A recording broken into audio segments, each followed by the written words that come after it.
কিন্তু ছবি ভালো হোক বা না হোক, বর্তমান যে লুক যে করতেছে শাকিব খান যে দেখাচ্ছে, ট্রেলারটা দেখছেন, ট্রেলারটা আমি আর একবার দেখি, যদিও অনেকবার দেখছি, এটা দেখলে মনে করেন যে ভালোই লাগে।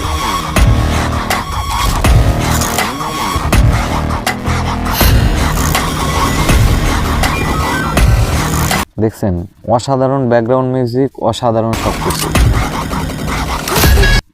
মানে টোটালি একদম খাপে খাপ ফরিদার বাপ।